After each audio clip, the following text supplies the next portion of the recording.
bagay para sa mga atleta ng magagastos na sport gaya ng equestrian ang magkaroon ng sponsor. Kaya naman hindi biro ang pagtanggi ng kababayan nating si Tony Leviste sa alok sa kanya ng bansang Qatar na may hinihinging kapalit. Maki-time out muna tayo kay Chino Trinidad. Kapalit ng milyon-milyong piso na kinakailangan para sa training at sa pagbiyahe ng mga kabayo mula sa Europa tungo ng iba't ibang bahagi ng mundo ay ang Filipino citizenship ng kilalang equestrian ng Pilipinas ang magiging kapalit. Kinukuha kasi si Tony ng bansang Qatar upang maging bahagi ng kanilang national team. Ngunit di kayang talikuran ni Tony ang kanyang bayan kapalit ng suporta ng mayamang bansa ng Qatar. In the end of the day, I compete with passion because I compete under the Philippine flag and for the Philippines. And that's the only way I know how to do it. So I couldn't turn my back on my country and I could never do so. Nang wala man ang tsansa sumakay na muli para sa Pilipinas para sa 2010 Asian Games sa Guangzhou na kung saan malaki sana ang pag-asa niyang makamedalya man lang para sa Pilipinas ay hindi naman nawala ang tunay na pake ni Tony sa kanyang napiling sport kahit na minsan sa halip na pasasalamat ay batikos ang natatanggap niya at ng kanyang mga kapwa-atleta. Pwedeng masabi natin yung mga nagbabatikos sa mga atleta natin na padala kayo ng padala ng mga athletes, gastos tayo ng gastos ng pera, wala naman kayong nauwing medalya, especially that elusive gold medal. But for as long as there's gonna be a Filipino who wants to do their best and give 101% and make it their life's mission, which is mine, then we'll always have a chance at that medal. Nananatiling nakapiit ang kanyang ama at inspirasyon na si Antonio Leviste. Ngunit ang sitwasyon na patuloy na dinaramdam ni Tony at siya ring nagbibigay sa kauna-unahang Pina-equestrian na makasali sa Olympics ng panibagong pananaw sa buhay. My dad himself said that I should do what I meant to do and get on with life. It's a reality that we live with every day. But it's also something that we are grateful for, that we are all together, my dad is healthy, and in fact, even the family of the aggrieved family has reconciled with us. It's a blessing that I feel I find strength in. Bakit nga ba kabayo at di na lang aso ang nahiligan ni Tony? Horses are sporting partners. They're not pets. They're more than your best friends. They're sporting partners. They're athletes like you are. In fact, sa Olympic Games, they are the only non-human athletes. They're considered athletes as well in the Olympics. And meron silang sariling athletes village na mas mahirap pa mas mabigat pa yung security doon kaysa doon sa totoong athletes village. Kasi napakamamahal ng mga kabayong nasa Olympics, di ba? Iba raw ang pag-uugali ng mga kabayo na ultimong tibok ng puso ng kanyang rider ay nararamdaman. Kung ang mga atleta ay ninenervyos, ganun din daw ang mga kabayong atleta ang touring sa Olympic level. They're considered athletes because they have qualities that regular athletes have. They have the desire to win. They have the ability, the skill. Chino Trinidad, Nakaduto, 24 oras. Sa kabila ng tinatawag na suspension order laban sa mga bus ng Gasat Express, yun po yung naka-aksidente sa Star Tollway sa Batangas. Kung maalala ninyo, patuloy pa rin daw nakakabiyahe ang ilan sa mga bus nila. Nakatutok si Steve Dailisan, eksklusibo. Ito ang kinahinatnan ng jeep na sinasakyan ng 7 nasawi sa aksidenteng naganap kamakalawa sa Star Tollway sa Batangas. Tanggal ang bubungan sa daan na iwang nakahandusay ang mga tumilapong biktima. Ang bus ng Gasat Express ang itinuturong salarin. Kasama ang GMA News kaninang umaga, sinadya ng mga tauhan ng LTFRB ang 2 garahe ng Gasat Express para taking wala ng bus nito ang bumabiyahe kasunod ng pagkakakansela ng kanilang prangkisa bunsod ng aksidente. Pero sa unang garahe ng Gasat Express sa Lagro, Quezon City, 2 bus lang ang inabutan naming nakagarahe.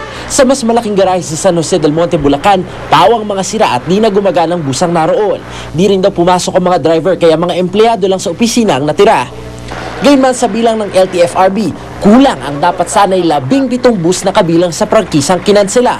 Pero sa panayam ng GMA News sa tagapagsalita ng kumpanya ng bus na si Vivian Martinez, sinabi nitong may mga bus pa raw silang papauwi pa lang galing sa biyahe. Alas 7 na raw kasi kagabi nang matanggap nila ang suspension order. Pero handa naman daw silang isuko ang lahat ng plakang kabilang sa suspendidong prangkisa.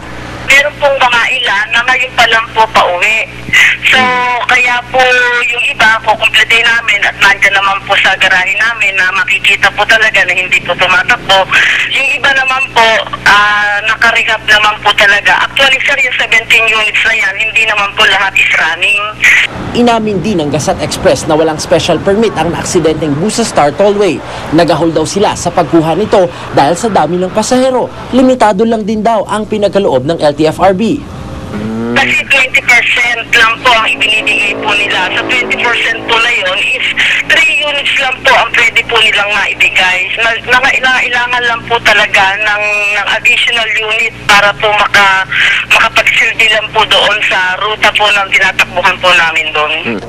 Pero kahit klaro na ang paglabag, ayon sa LTFRB, dadaan pa rin daw sa due process ang pag-iimbestiga.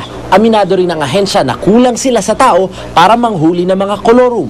Sad to say, pero one of our weaknesses is the enforcement. But we have plans to strengthen our enforcement arm.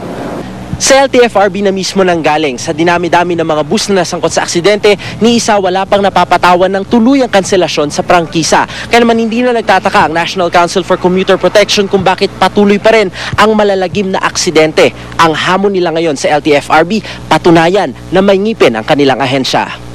Mabigat na rin suspension, because aside from the preventive suspension at 30 days automatic, as long as their cases have not been resolved, nakukontinue yung suspension nila.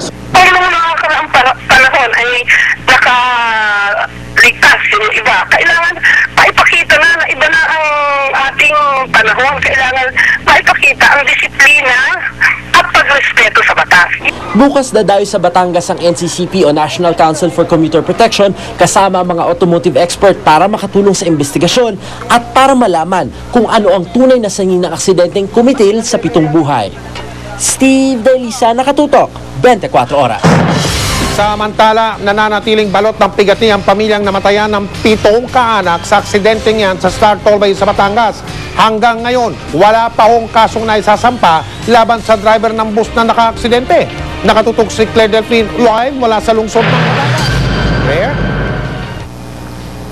Mike, pinalaya na ng Ibangan Police Station ang driver ng bus na nakabanggaan ng isang jeep sa Star Tollway nung Linggo. Ang kaanak naman ng pamilya, hirap pa ring tanggapin ang nangyaring trahedya.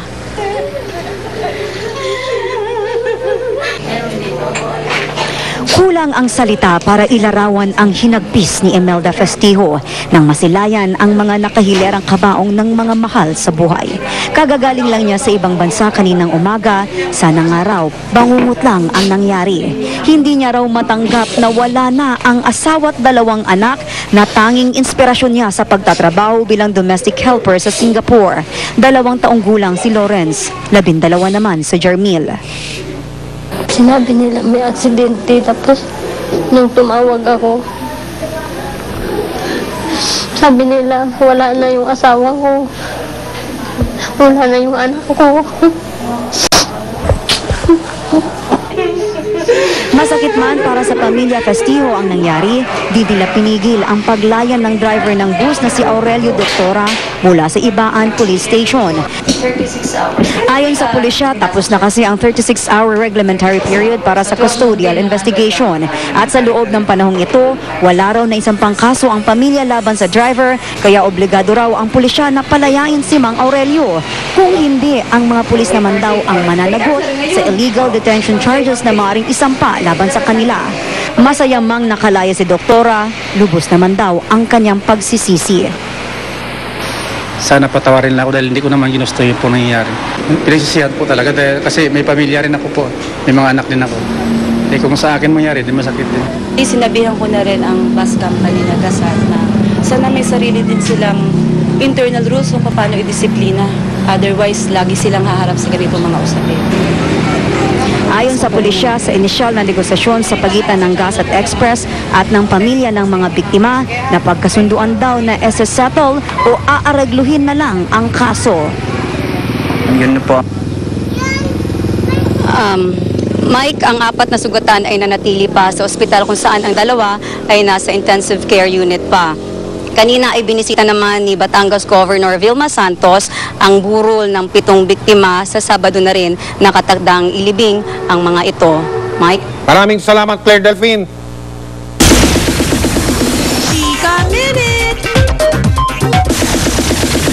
Marami ang nakakapansin sa kakaibang closeness ni Aljur Abrenica at Gwen Zamora. Ano nga ba talaga ang real score sa kanilang dalawa? Makichika kay Lars Santiago. Noong nakaraang taon pa, nang ipakilala si Gwen Zamora bilang bagong GMA artist, naging open na ang dalaga sa pagkasabing si Aljur Abrenica ang pinaka-crush niyang kapuso aktor. Napadalas ang pagkikita nila dahil pareho silang nasa Party Pilipinas, pero hindi agad naging malalim ang kanilang pagkakaibigan. Nakarating kay Aljur ang sinabi ni Gwen na crush siya nito. Nung nakita ko siya, sabi ko sa sarili ko, sigurado ka ba? Crush mo ako, baka ako may crush sa'yo. Kasi sa sobrang totoo naman, maganda talaga si Gwen. Nung nakita mo siya, nagka-crush ka rin sa kanya? Oo. Nung nakita ko siya, in-admire ko na po talaga. Nang magkakilala sina Aljur at Gwen, kaagad silang naging close. Napabalita pa nga ang pagdadala ng pagkain ni Aljur kay Gwen kapag nasa taping ang dalaga. Ngayon, magkasama sila sa Machete na pinagbibidahan ni Aljur, kaya't lalong mapapadalas ang kanilang pagsasama. Ayon pa kay Aljur, iba ang pagiging malapit niya kay Gwenny, ang palambing na tawag ng binata sa dalaga. Pinaka-close sa akin, si Gwen. Friendship lang daw ang namamagitan sa kanila, sabi ni na Aljur at Gwen. Pero tila ito na ang magiging simula ng mas malalim na pagtitinginan. We always start from friendship, but then we never know if it will lead to romance. Ano ba ang katangiang gusto ni Aljur kay Gwen? She always makes me smile and laugh. Totoo, sobra siya nakakatuwa talaga. Ano naman ang gusto ni Gwen kay Aljur? I'd say his eyes. They sparkle. Lars Santiago, updated sa Showbiz Happenings. Sa pagbabalik ng Chika Minute, twin star Luis de los Reyes, hindi raw makapaniwala na magiging bida siya sa bagong telefantasya ng GMA. Mamaya na yan. Susunod. Rescuer na rumisponde sa isang aksidente sa China, nabundol ng kotse.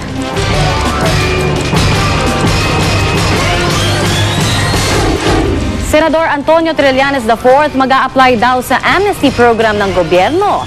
Nagsisisi na nga ba sa ginawang pag-aaklas? At bayawak na kasing laki na ng buwaya, nagtala ng bagong record. Tutukan ang lahat ng yan dito sa 24 Oras.